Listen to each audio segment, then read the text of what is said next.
수역 시작하겠습니다.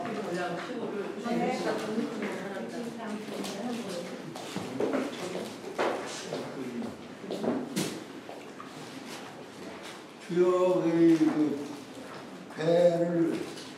배의 차례에 대한 그러한 설명을 해놓은 데가 서업계편이라고 했죠. 우리가 서업계편 하고 있죠.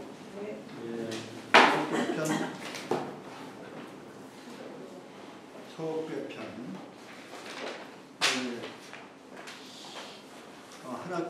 한 학기랄까 뭐 여름방학 다음 주에는 여름방학을 하자 이런 얘기 그렇게 돼서 그러는데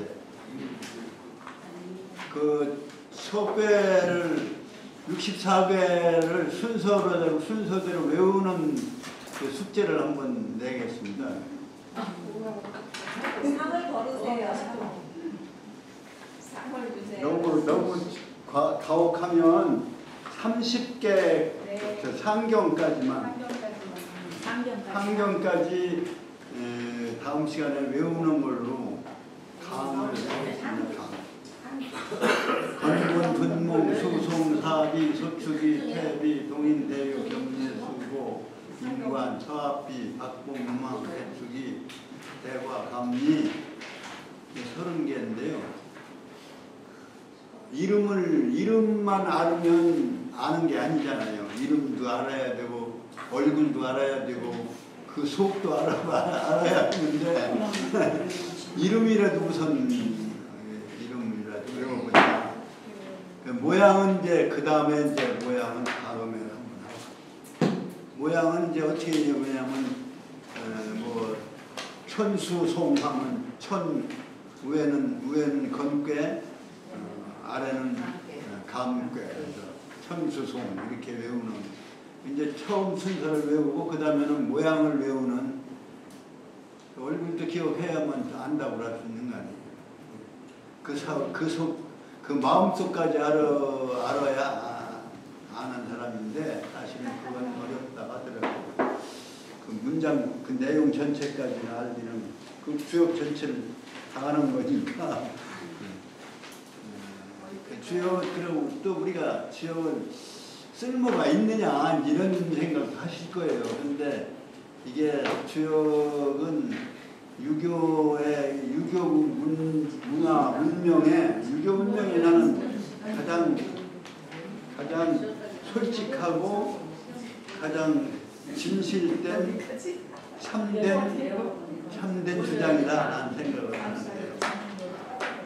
다른 종교나 이런 거하고도 다르잖아요. 다른 종교는 어떤 뭐 극락세계라는 또는 천당이라는 게 설정되어 있지만 유교는 솔직하게 뭐 천당이나 저세상이나 이런 건 생각 안 하고 이 세상에서 어떻게 살아가느냐 가장 중요한 게 뭐냐 부모 나를 있게 한 부모에 대한 은혜 그리고 내가 살아갈 수 있는 국가에 대한 은혜 그리고 내가 나를 포함해서 모든 만물이 살아갈 수 있는 근본 그게 바로 천지거든요. 그래 천과 천지에 대한 내가 살아갈 수 있게 할 수 있게 해주시는 하느님과 땅님 그 천지에 대한 그런 이치를 그 천지의 마음을 이해하는 가르침이다 이렇게 이제 생각할 때 유교의 가르침은 나는 가장 솔직하고 가장 진실되고 그리고 가장 정도가 높은 그러한 가르침이다. 인류 문명 중에서 나는 그렇게 생각을 해서 이제 그 충효에 대한 거는 다른 경전에서 이제 다른 사서도 이런 데에서 충효에 대한 건 충분히 돼 있지만 그 근원에 대한 천지에 대한 그러한 뜻, 의미, 사랑 이런 거를 이해하는 데는 이제 주역을 통해서 가능하다. 예. 주역이라고 하는 천지에 대한 그 모든 존재의 근원인 천지에 대한 이치와 그러한 뜻을 이해하지 않고는 말하자면 하나의 인간과 인간의 약속 차원밖에 이해를 못해요. 그러니까 충효라는 것들 하는 것도 하나의 약속이요 법률과 같은 걸로 생각을 하기 쉽단 말이죠. 사람과 사람이 약속으로만 생각하면 안 된다. 그건 근본적인 이치. 부모에 대한 효라고 하는 것은 부모와 나와의 어떤 약속이 아니에요. 약속으로 이루어지는 그러니까 그건 하나 이치로서 이루어진 것이 약속으로 법이라고 하는 건 약속이잖아요. 법도 지키는데 하늘의 이치 모든 만물의 이치는 지키지 않을 수가 없는 거고 믿지 않을 수가 없는 거예요. 신뢰하지 않을 수가 없는 거예요. 우리가 우리끼리 모여서 만드는 약속인 법도 지켜야 되는데 법보다 더 근원적인 것이 바로 진리고 이치다. 그래 이제 그런 점에서 유교문명은 법보다 근원적이다 이런 얘기를 하는 거예요. 그 근원에는 천지와 말하자면 성인 분자의 이치를 담은 것이 이제 주역이다. 부모가 나의 근본이니까 충이 효고 그 다음에 나라라고 하는 것이 있음으로 해서 내가 살아갈 수 있는 표전이 되니까 그것의 충. 그래서 충효가 이제 기본인데 충효보다 더 근본인 문제가 바로 이게 주역의 이치다. 이렇게. 건곤 부모. 건곤을 부모로 생각하는 점에서 그런 점을 중요시. 그래서 강조하는 것이고, 그래서 주역을 배우는 목적은 점치는 책이 아니라 그러한 천지, 부모와 나라보다도 더 근원적인 존재의 근원, 모든 만물의 근원을 우리는 뜻을 이해하고 또 그 의미를 깨달아보자. 뭐 이런 것이 이제 주역을 공부하는 목적이다. 이렇게 생각을 하면 중요하다고 생각됩니다. 그러면 지금 서학교에 어디 상경까지 했나요? 상경까지 3편. 서학교 상편 435쪽에 우는 상편이라까지 했습니다. 그러면 요거 지난 시간에까지 한 상편의 서학배를 전체를 한번 읽는 걸로 정리를 하겠습니다. 서학배 전이라고 했는데 이제 편이라고 고쳐주시기를 나는 바라고 430조 서학배 편 유천지연후에 만물이 생원하니 여기서부터 435쪽에 우는 상편이라까지 한번 복습의 차원으로 성독을 하겠습니다. 유천지연후의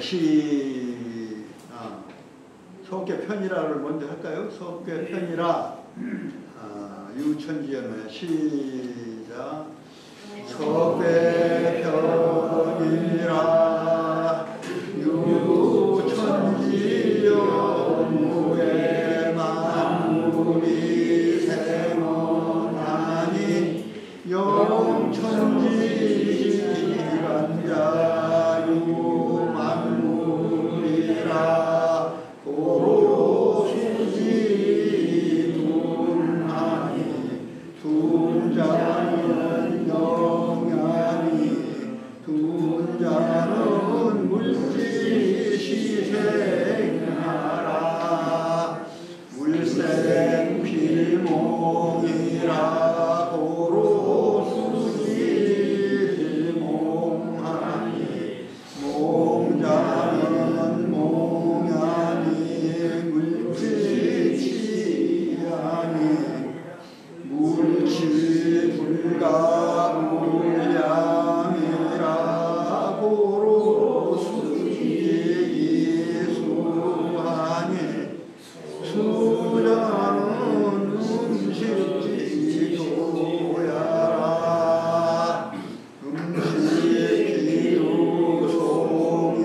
복주 불만이라고 수지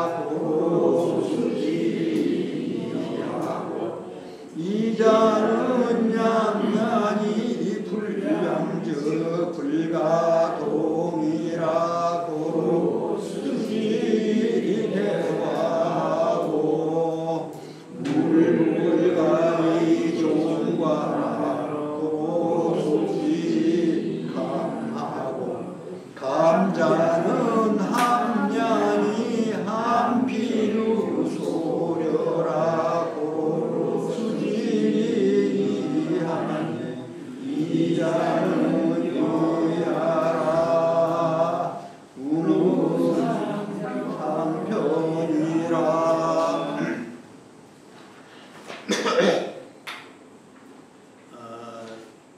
지난 시간에 좀 말씀을 드렸듯이 상편은 천지 수화 안에서 천지와 수화 안에서 물불 안에서 만물이 생장하는 그러한 원리를 괴를 통해서 설명을 했다. 만물 중에는 인간을 포함해서 그렇기 때문에 그 안에는 이제 만물 중에 인간도 같이 생장을 하고 성인이 되는 거죠. 군자와 성인이 거기서 자라고 완성되는 거예요. 인격이 완성되는 거예요.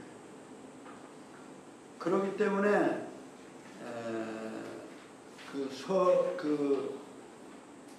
이치를 설명하는 그 서괴 중에는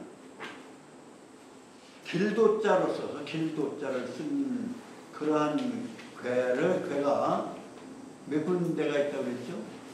상편과 하편을 합쳐서 길도자가 들어있는 괴 설명에 길도자가 들어있어요.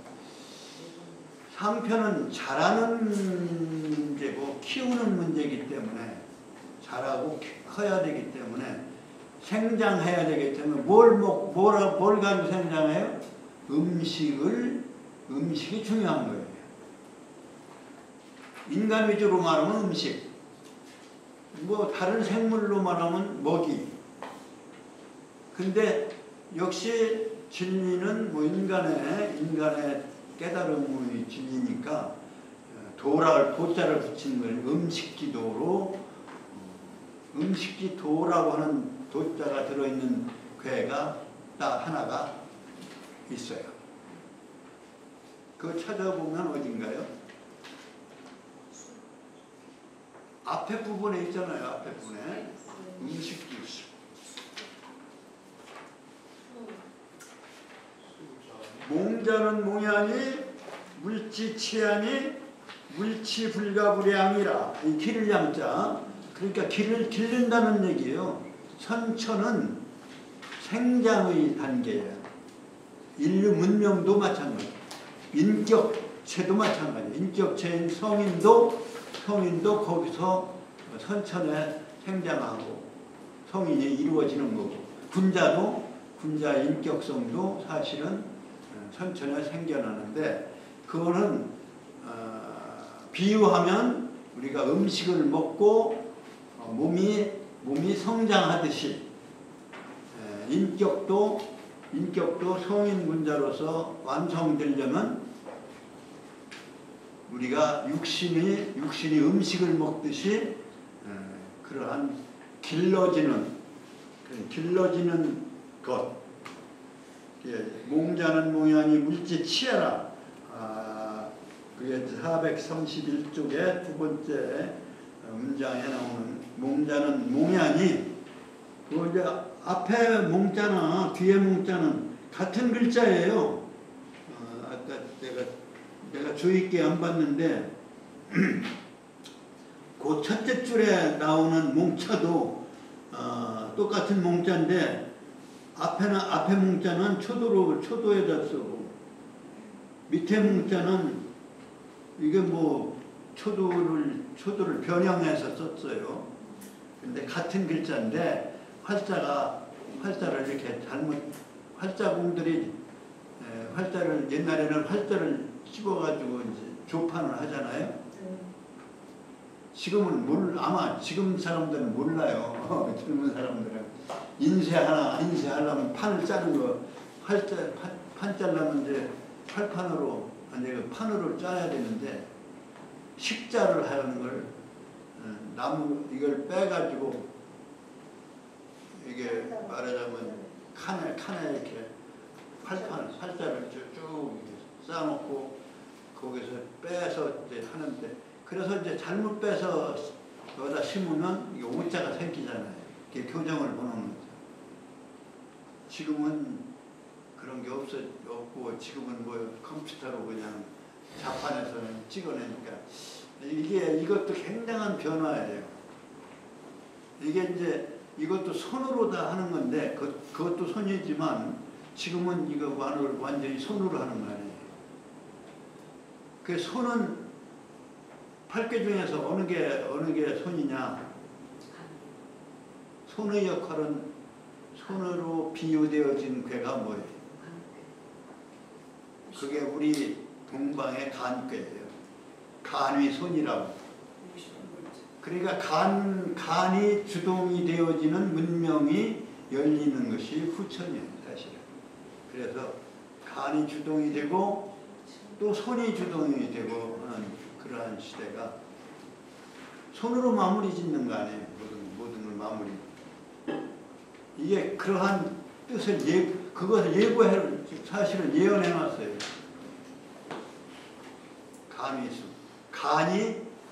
간이 진방의 옅은 선천의 자리를 간이 다시 이어가는 그 장남이 동방에서 인류 문명을 주도했던 선천을 그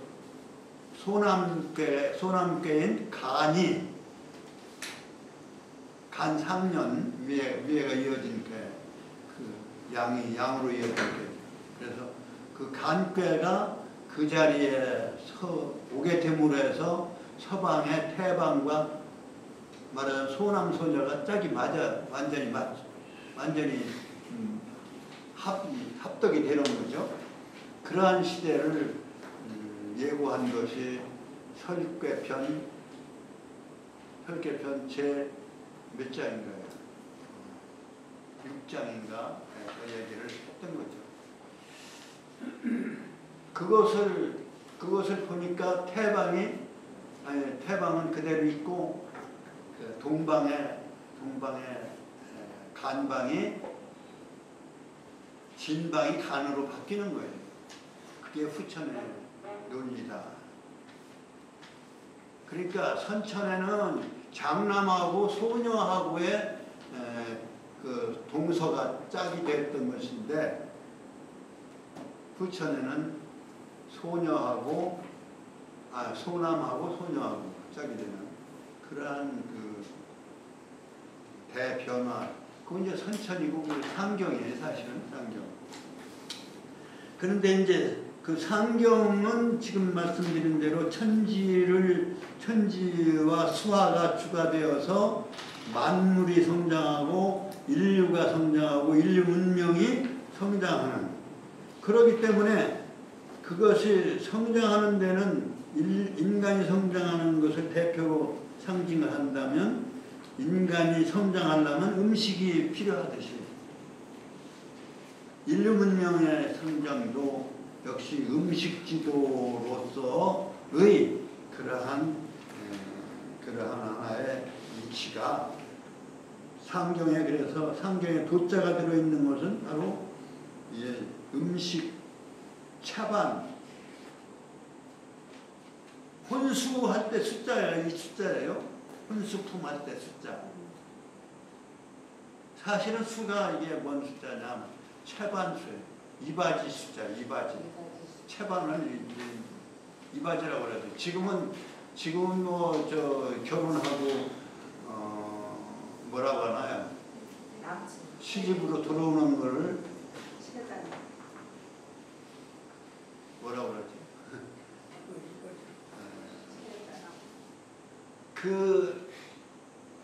지금은 어디 먼저 가냐면 결혼식 하면은 여행 먼저 가잖아요. 첫날 밤을 여행 가서 신혼여행 가서 이제 하는데 사실은 옛날에 결혼식은 처가에 와서 그 사위가 처가에 와서 식을 올리고 처가에서 신방을 차리고 그러고서 이제 그냥 처를 두고 돌아갔다가 그 이제 아내가 나중에 시집으로 가는 것을 이제 우귀라고 그러죠. 우귀. 그런 식으로 해서 처가에다가 얼마 동안 두었다가 그러고 또 이제 말하자면 시집으로 가잖아요. 근데 그것이 그동안에는 이제 그런 처가에다 머무르지 않고 그냥 우기를 당일 우기를 했죠. 그런데 그것도 이제 지금은 첫날 밤은 어디 외국에 신혼여행 가서 거기서 지내고 시집을 먼저 가는 게 아니라 친정에 왔다 가죠. 친정에. 이제 바로 그게 우기라고 하는데 우기. 그 우기를 하는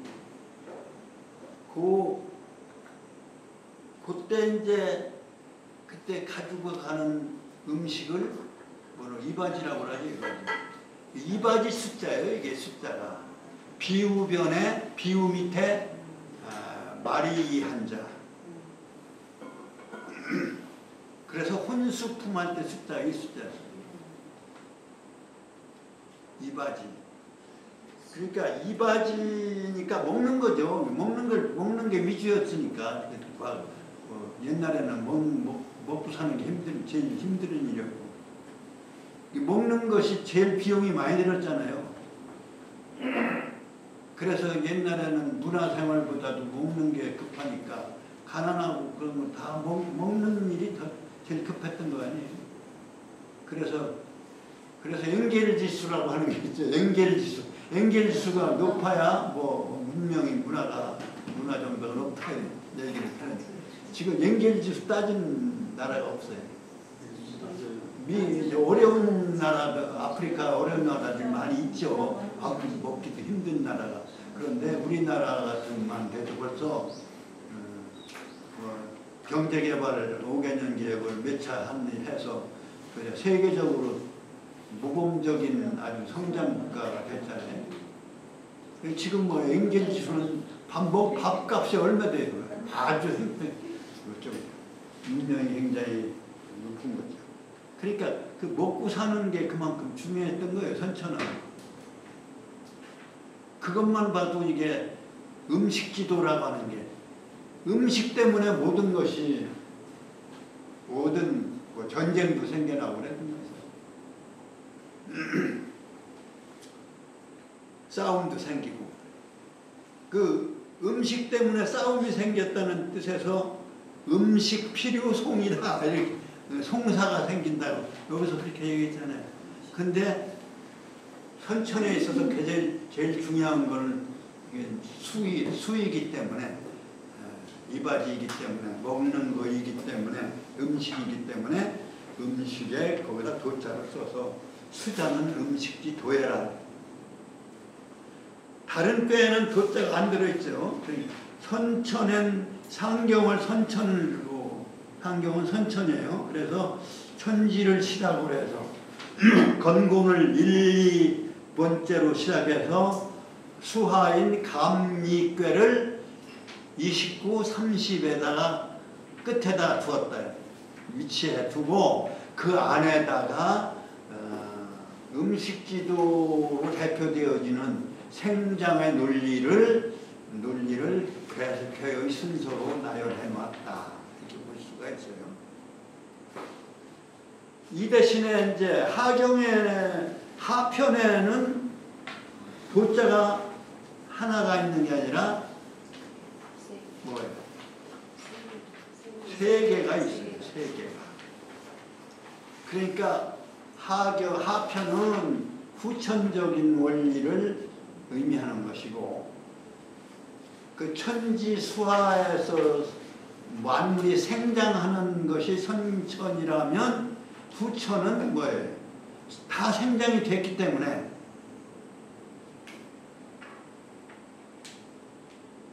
다 생장의 원리, 생장이 사되었기 때문에 그 음식지 도를 통해서 생장했기 때문에 먹고 사는 것이 해결되면 뭐가 필요해요?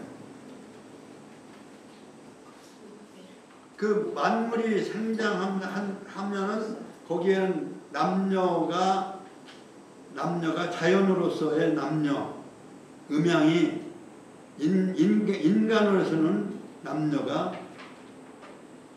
생겨나는 것이 있는 것이고, 남녀의 구별이 있은 후에야 부부가 있게 되고, 부부가 있은 뒤에야 이제 부자관계가 생겨나니까 부자관계에 윤리 도덕이 생겨나고, 그 다음에 부모 자식 간의 그런 윤리가 있은 뒤에 바로 나라의 군신의 윤리가, 군신의 인간관계가 형성되고, 군신의 인간관계가 형성된 뒤에야 상하가 질서가 이루어지고, 질서가 이루어지면 그게 바로 자연 질서로서의 예의다.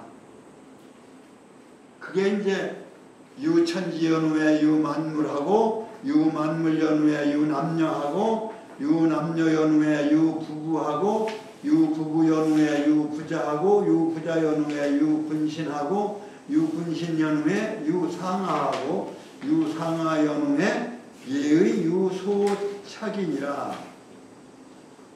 요 석줄로 하경의 첫머리에 서론으로 제시한 거예요. 근데 유천지연후회라고 하는 거는, 유천지 유만물은 사실은 하경 아니라 이미 상경에 나온 문구입니다. 상편에 유천지연후에 만물이 행원했잖아요. 그러니까 유천지연후에 유만물이 여기 두 귀절은 뭐예요? 상경을 얘기한 거예요. 상경을 이어받아. 그러니까 상경은 모든 만물의 생장성을 얘기한 거. 그 안에 인간의 인격체인 성인 분자까지도 다 포함시켜서 얘기한 거고, 그러면 다 생성되어지면, 만물이 생성되어지면 그 사회가 어떤 사회가 이루어져야 되느냐?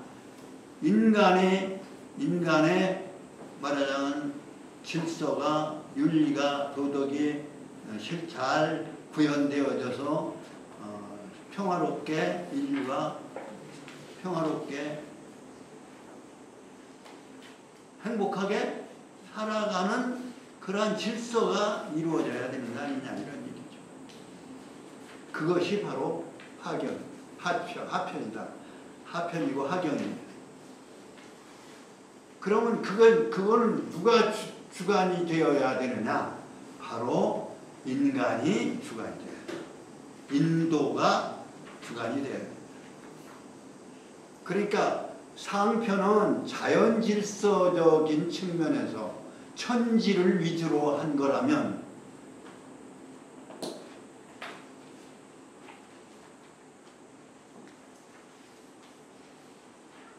괴가 몇 획으로 되어 있어요?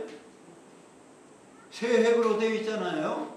그러면 천지는, 아래 위가 천지라면 인도를 거기를 참여시킨 것이 바로 주역인데 그 인도에 대한 문제는 지금 상경에서는 사실은 인도를 주로 해서 얘기한 게 아니라, 하경이 바로 인도를 얘기한 거예요.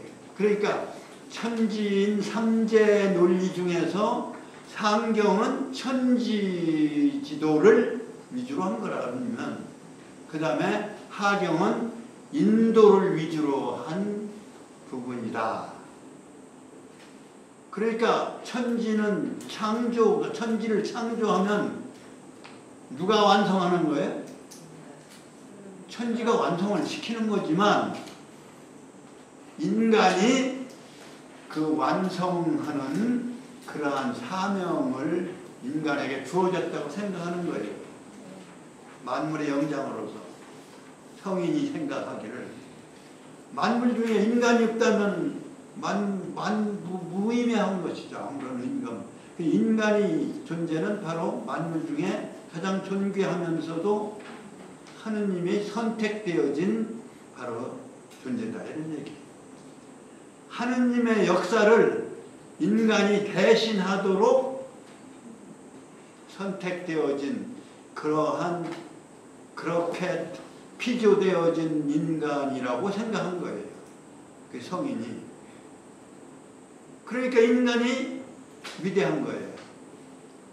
인간이 그만큼 최고의 존재인 거예요.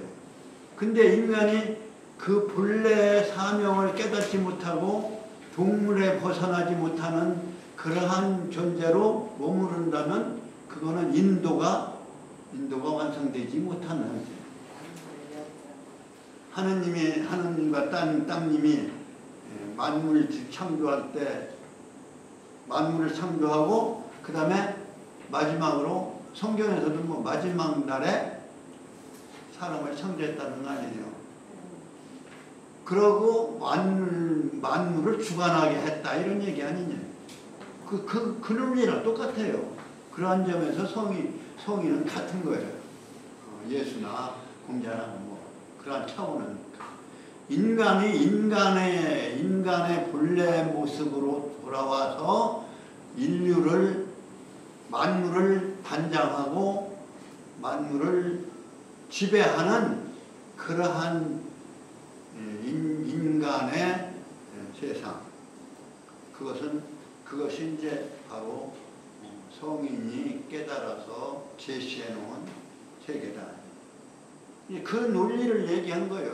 인간의 도리가 말하자면 하경에 후천에 그러니까 마지막에 사명을 가지고 일해야 할 존재는 뭐냐?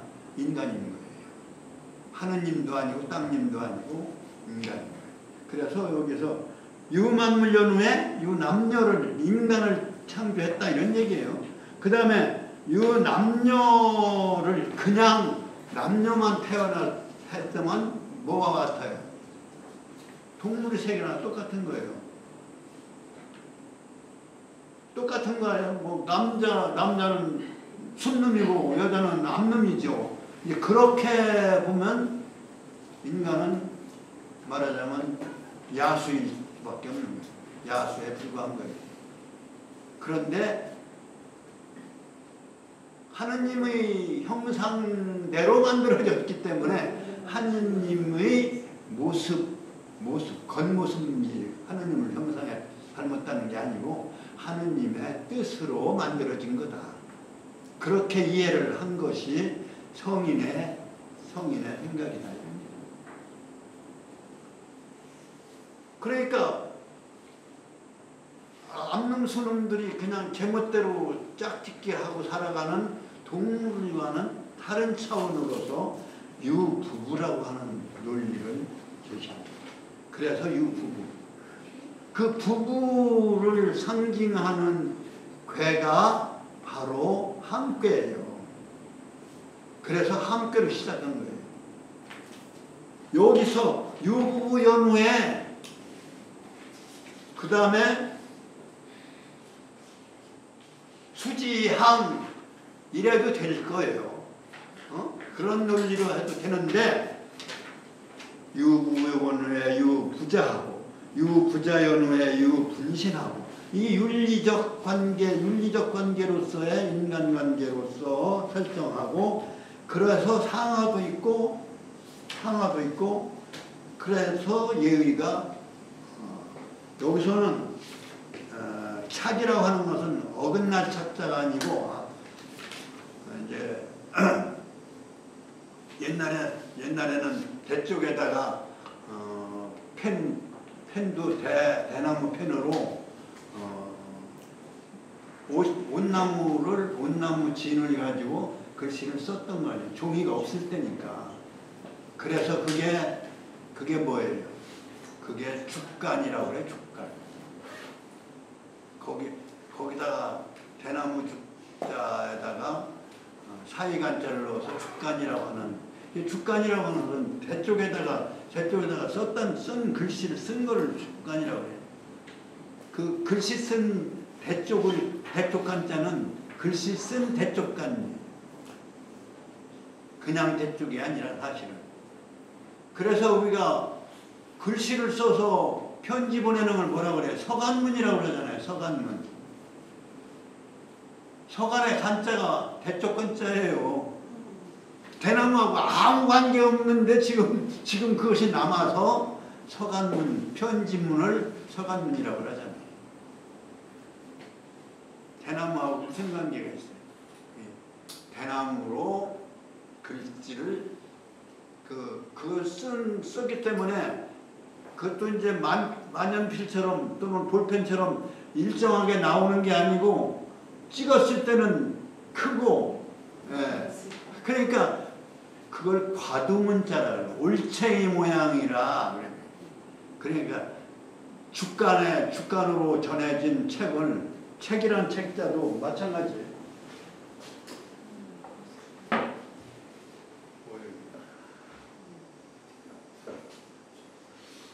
책자라고 하는 것도 책 또는 허가날 때 썼잖아요.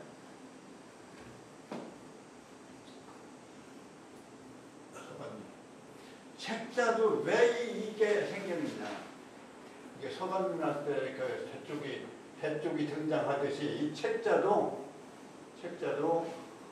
대나무로 지금 얘기한 대로 대나무 쪽에다가 이렇게 글씨를 써서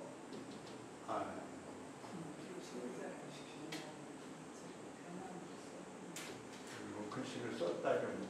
그 다음에 구멍을 뚫어서 이걸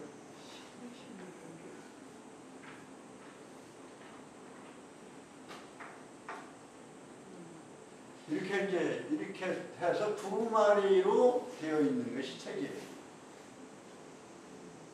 그러니까 이 공자가 주역을 공부를 하시는데 많이 보셔가지고 많이 본 책이라고 해서 위편 3절이라는 건 들어본 적 있어요? 위편.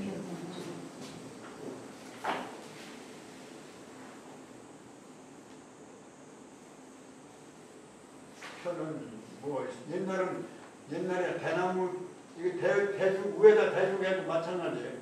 이게 실이 생긴 뒤에 나오는 글자가 이 편자고, 실 없을 때는 이 편자. 이 사실은 책 편자는 똑같아요.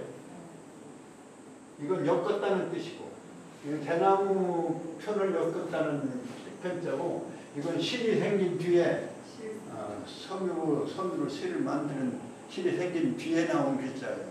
그래서 이 실로 이렇게 엮어서 묶어가지고 만드는, 이건 종이와 실로 이렇게 색을 만드는 편. 위편, 저 편자를 써도 마찬가지예요.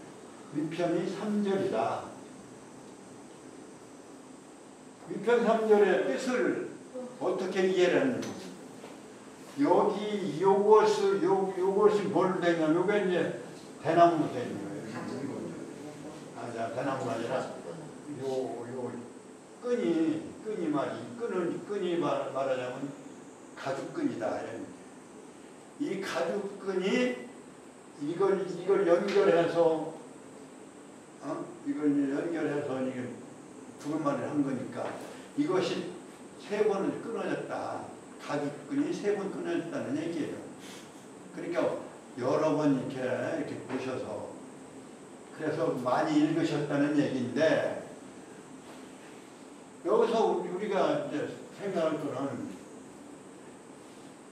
옛날에 이제 이런 게 있어요.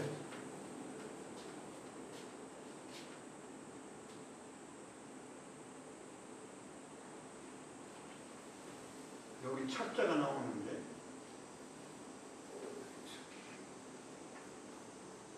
뭐 착간이다 뭐 이런 얘기 있잖아요. 착간. 간자를 이 착자를 간자를 이간자를 쓰기도 해서 이게 끊어지니까 순서가 이렇게 바뀔 수가 있어요. 그래서 옛날에 그 한자가 책으로 종이가 이루어지기 전에 붓으로 쓰기 전에 이러한 것들이 앞뒤가 바뀌거나 이런 것이 더러 생기는 거예요. 그래서 그걸 착간이라고 그러죠. 그래서 이러한 책이라고 하는 글자도 요런 여기서 이 모양에서 나오는 거고 서간이라고 할 때도 이건 여기서 이거를 이제 대나무를 깎아가지고 그 펜촉같이 이제 만들어가지고 그 당시 이제 온나무는 있었던 모양이죠. 이제 온나무에다가 이제 옷에 진에다가 찍어 쓰면은 이게 말하자면 이게 처음에 묻혔을 때는 이렇게 크게 나가다 뭐 끄트머리는 이제 진이 온나무 그 옷이 온물이 이게 약하니까 이거를 과두라고 해요.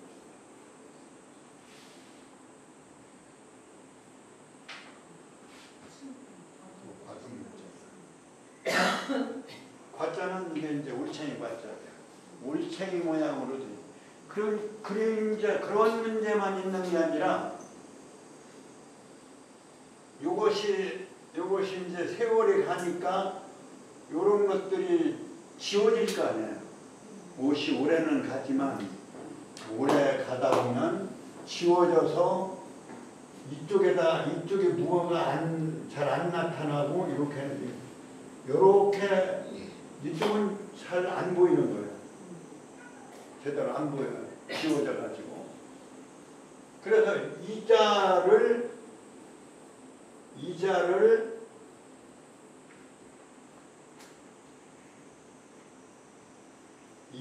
이렇게 오해를 하거나 잘못 읽어가지고 그것도 그렇다고 해서 후세 사람들이 마음대로 바꿔버릴 수가 없잖아요. 그러니까 그냥 그대로 내려오다 보니까 이런 글자를 착자로 했다 이렇게 보는 거죠. 착이라고 하는 것도 이제 사실은 확실하게 거기다 붙박이로 두는 것이 또 착이라고 되니까 패착이다 뭐 하죠. 이게 착자로 해도 그래서 뜻이 세군변에 쓴 것하고 제방변에 쓴 것하고 같이 보게 되는 그러한 결과가 된 거예요. 그래서 여기서 예의가 어긋난 바가 되었다가 아니고 예의가 설치되어진 줄조자 준바가 있다 이렇게 이제 해석을 합니다. 요 순서는 뭐예요? 가정의 윤리로부터 시작해서 사회 윤리로 가는 그 과정의 논리예요. 인도에 있어서 인도는 그러니까 뭐예요? 인도는 가정 윤리. 그래서 충효 사실은 효충이에요. 효가 문제예요. 효충 먼저라고 봐야죠. 효충의 논리, 충효의 논리 그런 것 충은 이제 사회윤리고 국가윤리고 효는 가정윤리가 됩니다. 그래서 효제 충신 논어에 많이 나와요. 여러 번 나와요. 효제 충신 효와 공경제자 아우제자와 공경제자를 같이 썼어요. 뒤에는 이제 마음심을 붙여가지고 아우제자에다가 마음심을 붙여 신방변에 아우제자에서 공경제자 구별했는데 옛날에는 역시 깃불열자처럼 깃불열자는 마음심 말씀원을 마음심을 바꿔서 썼듯이 공경제자는 아우제자하고 같이 썼다가 후에 마음심을 넣어서 아우를 사랑하는 아우가 갖는 마음, 아우가 갖는 마음으로 형을 존경하는 거예요. 공경하는 거죠. 그래서 효제라고 하는 그러한 논리, 그게 가정윤리고 그 효제를 바탕으로 해서 나라에 충성하고 사회에 신앙을 믿음을 주는 거예요. 그 효제충신 그것이 이제 사회윤리인데 그것이 바로 뒤에 거기에다가 도자를 붙인 겁니다. 그 괴에 해당하는 데에다가 도자를 붙인 거예요. 그래서 부부지도 불가히 불구라 이렇게 나오잖아요. 부부지도가 한괴 앞에 무슨 다 함자인데 함자는 안 나오고 부부지도만 나와요.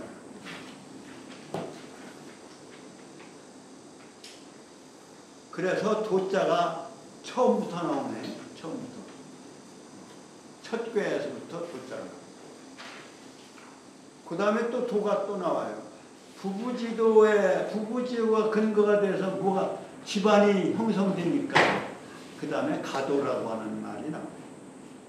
그러니까 첫 번째 줄에 부부지도, 그 다음에 마지막 줄에 그 페이지에 그 쪽에 마지막 줄에 가도 나와요. 그러니까 도자가 들어간 게 64개 중에 전체 4개인데 상경에 음식지도 하나밖에 안 나오고 그 다음에는 도자가 3개가 하경에 나오는데 지금 2개를 지금 지적을 했어요. 요거 이제 괴로 들어가기 전에 하여튼 하경에 대한 하편에 대한 전체적인 얘기를 했어요. 시간이 좀 쉬었다가. 좀 일찍 끝내라고 그러니까 일찍 끝내겠습니다.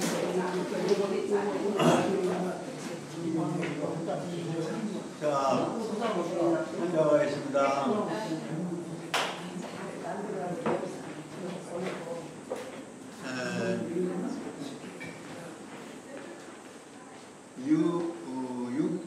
유교의 나는 단점일 수도 있지만 장점이라고 생각을 하는데요. 이게 부부지도라고 하는 것을 상당히 중요시했어요.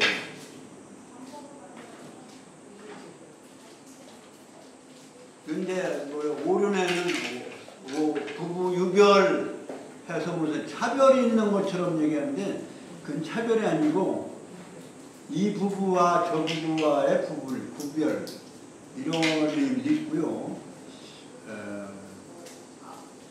가정에서는 아버지와 어머니로서의 구별, 이게 차별이 아니다. 분별력. 아니 부부가 분별이 안 되면 말이야, 이 부부 저 부부 분별이 안 되면 뒤죽박죽 되면 되겠어요? 그러니까 그것을 말씀한 것이 부부유별이다. 차별이 아니다. 남녀 차별이 아니다. 그 중요한 얘기입니다. 이거. 남존여비, 유교는 마치 남존여비력. 천만에. 뭐 생리적인 구별도 구별이죠. 더 얘기하시면 너무 그렇게 유교를 너무 비하시켰는데 이거 다시 생각해야 됩니다. 가정이 만약에 파괴되면 사회도 파괴돼요. 그래서 유교는 가정을 하나의 세포로 봤다. 건전한 세포여야 사회가 건전하다. 가정은, 그러니까 부부는 가정의 축이다. 세포의 핵이다. 이렇게 설명을 할 수가 있습니다. 그래서 거기에는 길고자에서 길고자는 돌이라는 뜻이에요. 돌이라는 뜻이 되는 동시에 진리라. 도리는 진리니까요. 그래서 유교의 진리성은 바로 가정의 윤리를 중요시했다는 점에서 가정이 파괴되면 사회가 이 한 가정 파괴도 두 가정 가정이 파괴되면 그 세포가 파괴되는 생명체가 전체가 흔들릴 수가 있다. 저는 그렇게 해석을 하고 싶어요. 부부지도는 여기서 부부간에 서로가 마음에 안 맞아서 부부간에 헤어질 수 있는 거죠. 그러나 그거는 부부지도가 아니고 하나의 부부예요. 부부지도는 헤어지면 안 되는 거예요.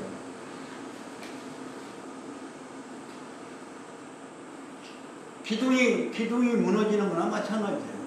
가정이라고 하는 집에 기둥과 같은 부부인데 부부가 무너지면 기둥이 무너지고 기둥이 무너지면 집이 무너지는 거나 마찬가지다. 그러니까 그 진리는 영원한 것이다. 그게 흔들리고 이리 바뀌고 저리 바뀌고 기둥이 무너졌다. 기둥이 새로 세워졌다. 이러면 되겠어요? 그래서 그 부부지도, 부부를 진리로 부부의 그 가정을 축인 부부를 하나의 진리로서 가정의 진리요 사회의 세포로서의 진리다. 그 진리는 아침 저녁으로 바뀌어서는 안 되는 거죠. 그래서 불가의 불구 오래구자가 나와요. 오래구자는 한자로 얘기하면 뭐예요? 영원할 항자, 항상 항자. 그래서 항꾀로 받았다 이런 얘기입니다. 그러면 아래 하경에 후천논리라고 보는데요. 이 후천논리의 첫 번째 꾀는 실제는 항꾀가 아니고 뭐예요? 함꾀다. 그러니까 부부지도가 바로 함께다 이런 얘기예요. 그러니까 함께는 다시 얘기 안 하고 부부지도로 그냥 함께를 넘어가는 거예요. 이게 여러 번 말씀을 드렸지만 이 합하는 것은 한 식구가 된다는 뜻인데 요 공간이 반 공간을 옆으로 하면 이렇게 되는 거예요. 옆으로 하고 여기다가 이 구자를 쓴 거예요. 이게 다 합자의 함께의 반이에요, 반. 근데 이것은 창과자를 썼어요. 창과자를 이어놨어요. 창이라고 하는 건 뭐예요? 창이라고 하는 것은 외적으로부터 보호하는, 자신을 보호하는 무기 아니에요. 그러니까 가정을 보호하는, 유지하는 하나의 수단이요, 무기라는 거예요. 그러니까 남녀가, 인격적인 남녀가 그냥 인격이 없는 것은, 인격을 따지지 않는 것은 그냥 남녀라고 하면은 그건 인격 따지지 않고 부부도 아니고 하나 인간으로 얘기하는 거라면 부부라고 하는 말을 붙이면 이건 인격이 거기에 붙어 있는 거예요. 남편이라는 인격과 아내라는 인격이. 그러니까 그 둘이 하나 입이 됐다는 얘기야. 합쳐 산다는 얘기예요. 그러한 상태를 유지하는 것이 다 함께 하는, 다 함께. 모두 함자예요. 함.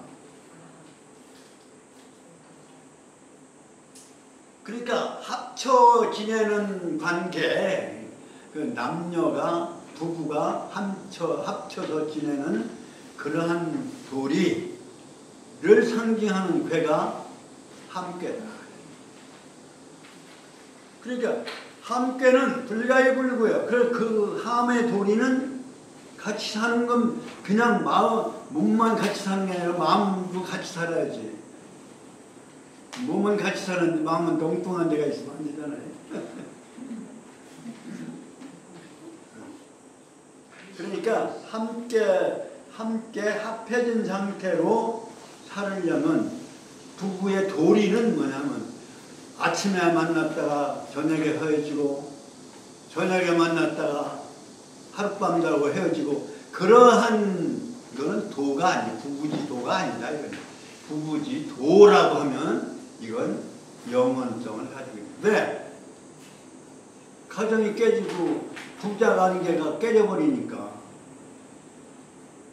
다른 윤리적 관계가 깨져버리니까 그 영원성이 영원적 진리를 가지고 있는. 그러니까 도자를 붙이는 거예요. 부부지도는 특히 오래 가지 않을 수가 없는 것이다. 그러기 때문에 항상 함자 함께로 이어졌다.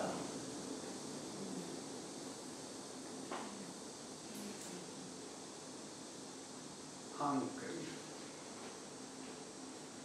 함자는 또 어떤 글자냐면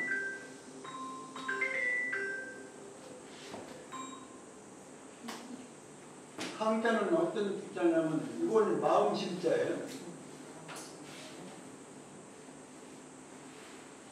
마음 심자예요. 마음 이걸 반드시 하고 점 하나 생략하고 요거는 뭐냐면 하늘과 땅 사이에 태양을 그린 거예요. 하늘과 땅 사이의 태양은 언제나 늘 항상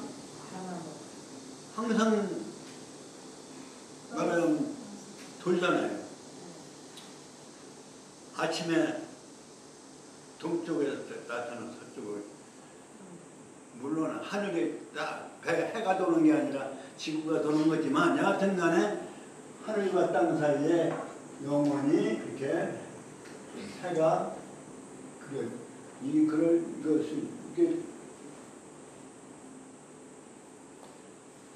마음이 늘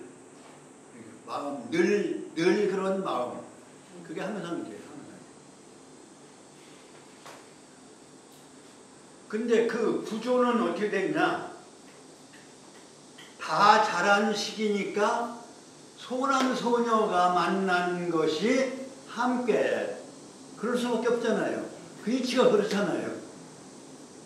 그래서 소남 소녀가 가정으로 말하면 우주의 소남 소녀가 부부의 형상, 부부의 짝으로서 맞춰놓은 것이 31번째 하경, 하편의 첫 번째 궤다라는 얘기예요.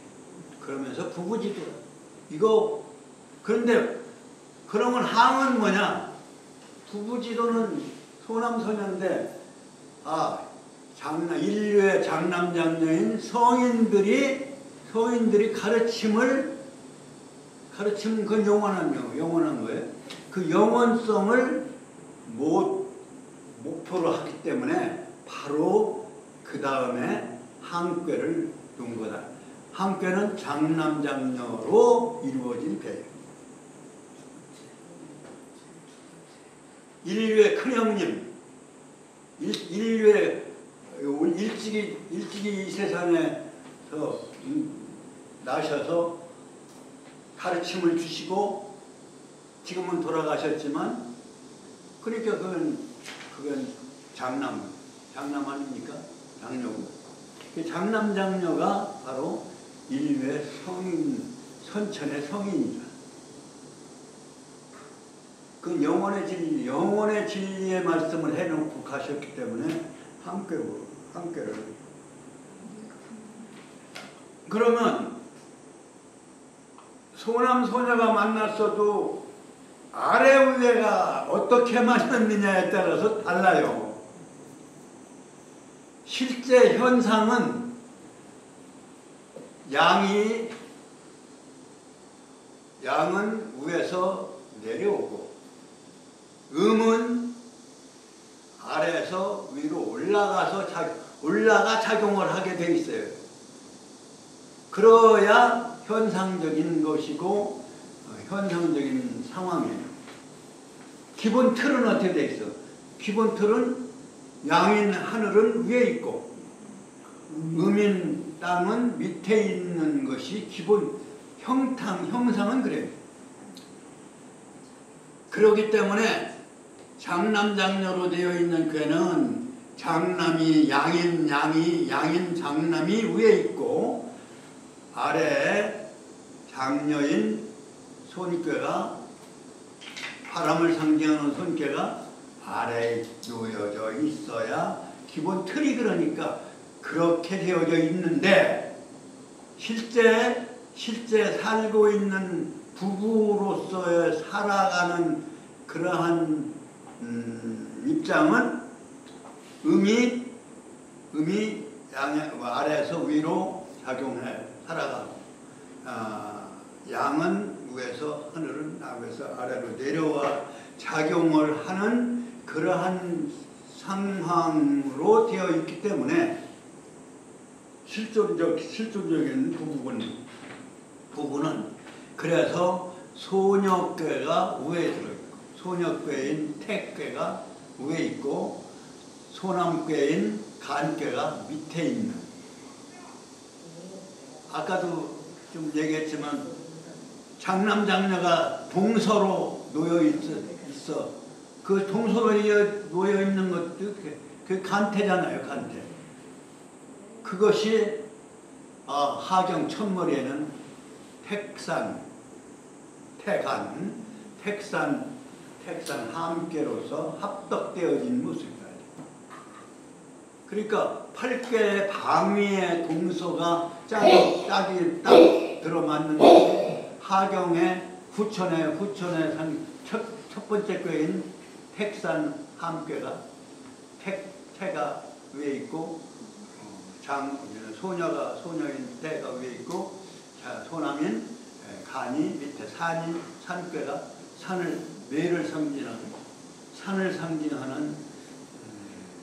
간꾀가 밑에 있다. 그래서 택산 함꾀를 어디다 첫 번째 하경 인류가 주인이 되어서 문명을 평화롭고 행복한 인류 문명을 완성되어 시키는 그러한 이치로서의 하경 후천의 첫 머리에다가 소녀소남이 아주 실질적으로 결합되어진 모습으로 그러면 첫 번째 모였다. 인류 문명의 후천이 시작되는 거예요. 지금까지는 선천이라고 한다면. 그래서 31번째 함께 그 다음에 32번째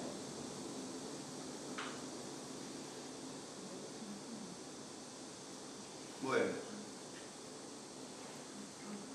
내품 함께. 그러니까 함왕돈대장 진명이 가인규 건에 손이 쾌구 치승 곤전협정 진간 정김에 풍녀 손태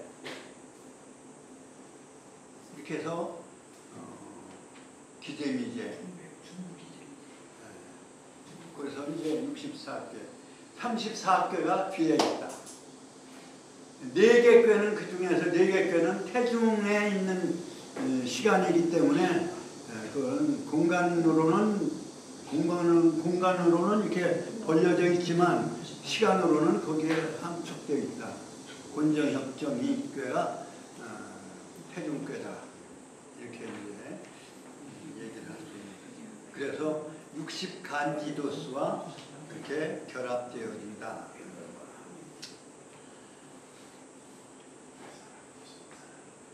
그런데 물과 불이 이렇게 만나서 잘 조화를 이루어버리면 끝나는 것 같지만, 그러나 진리는 책은 끝나지만 진리는 끝나지 않기 때문에 미제로 끝을 맺었다.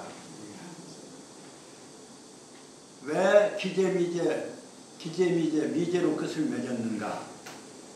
그리고 기제미제는 뭘로 이루어졌냐면 상경의 29번째인 수화로 이루어졌어요. 수화로 이루어졌는데, 수는 화는 화해서 중수감, 중화이 해서 수는 화는 화 이렇게 해서 이루어진 그런 수화가 아니고, 여기는 수화가 서로 어울려서 교차로 이루어져서 화수미제, 수화가 위가 물이고 아래가 불이 있어야 그 물이 끓어가지고 음식도 이루어지고 수증기로 올라가는. 근데 불이 위에 있고 물이 밑에 있으면 불은 불대로 물은 물대로이기 때문에 그건 건너지 못하는 미제교가 되는 거예요. 그래서 그러한 순서로 놓여진 거예요. 미제로 끝난 책은 이치는 기제로 끝나지만, 그러나 종즉 유시니까 종에서 다시 시작이 이루어지기 때문에 미제로 끝날 수밖에 없는 거예요. 그래서 화수미제로. 그러면 가도까지 우리가, 가도 다음에 또 하나 있는데요. 언젠가 제가 언급을 했습니다만, 가도 다음에 도자가 들어있는 게 또 하나 있어요. 그래서 전부 4개인데 사상 논리로 역시 4가지로. 이제 부부지도가 그 가정의 축이기 때문에 그 부부지도 축을 중심으로 해서 기둥이 서야만 그 다음에 가도가 될 거 아니에요. 가정이 이루어질 거 아니에요. 그러니까 그 다음에 가도가. 근데 가도는 무슨 꾀냐면 바로 가인꾀에다가, 풍화 가인꾀에다가 가도를 거다 언급해놨어요.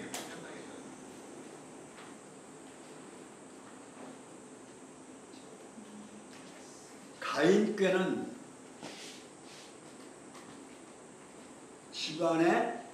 집안에 있는 사람이다 이런 뜻이에요. 집사람이다 이런 뜻이에요.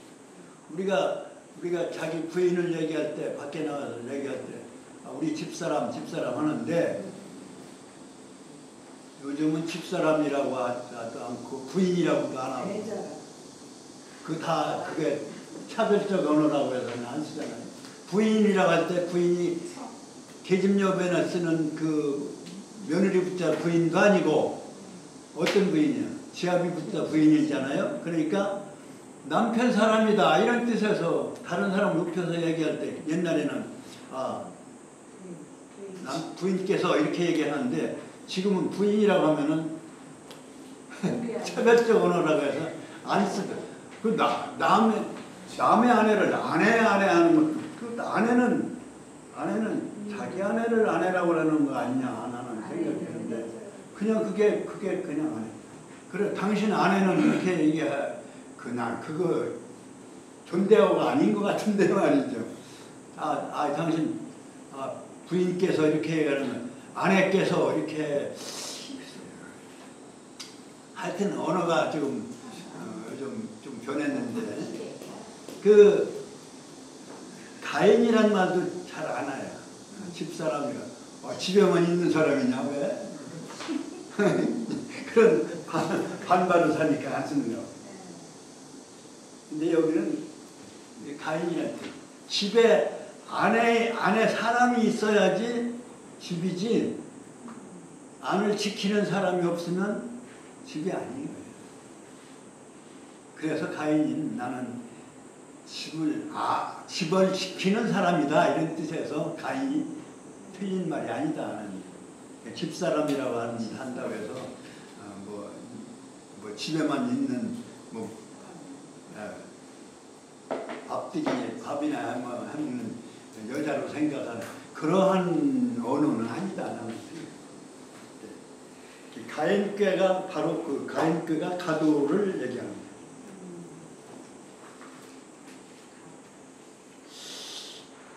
이거 뭐 요 가도까지 하려고 했더니 안 되겠네 시간적으로. 여기 첫 번째 줄에서부터 시작을 하면 부부지도는 불가이 불구라고로 수지 항하고 항꾀는 항이라고 하는 거는 항이라고 하는 의미는 오래가는 것이니 영원할 항자니까 항상때 항자니까 오래가는 것을 의미하는 거예요.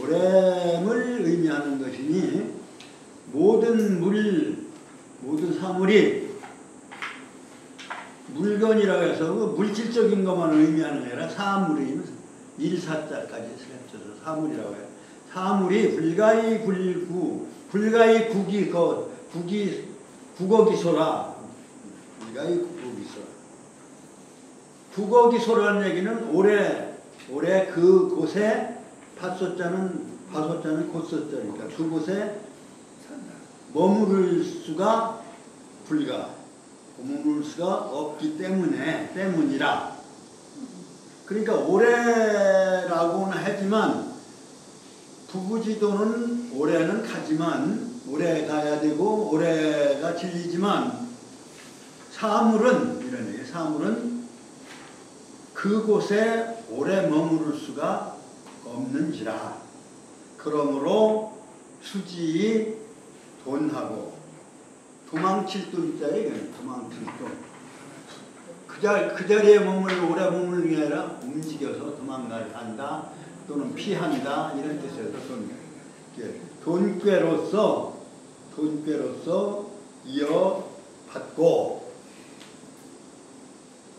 돈자는 퇴하라 물러간다는 뜻이니 물불가의 종돈이라 고로 수지 대장아. 모든 사물이 끝까지 도망갈 수만은 없는 것이다. 그러므로 크게 장정장자죠. 이게 장정장자. 왕성할 장자. 크게 왕성한.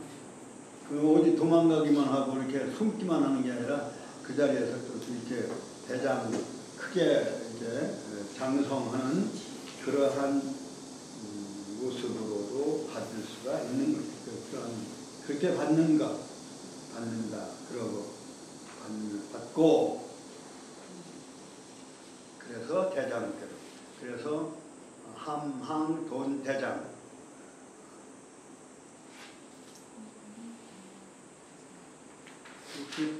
64개 중에서 34개 여기까지 34개를 앞으로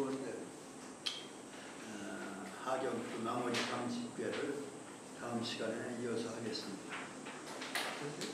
시간 나? 다음 시간에 너무 한 시간만 하지. 지금 몇 시에? 끝나. 쉬리 가야 하는데 12분. 12시. 너무 일찍 끝나는 거야? 아니요. 30분까지 거기 식사하러 가는 시간 맞추려고 그건 안 되는데 식사 시간을 그렇게 맞춰가지고 공부 까먹으면 안 되는데 너무 그렇게 고집식하게 일찍 끝나면 공부 안 하니까 좋죠. 이거 안 하시고 마치겠습니다.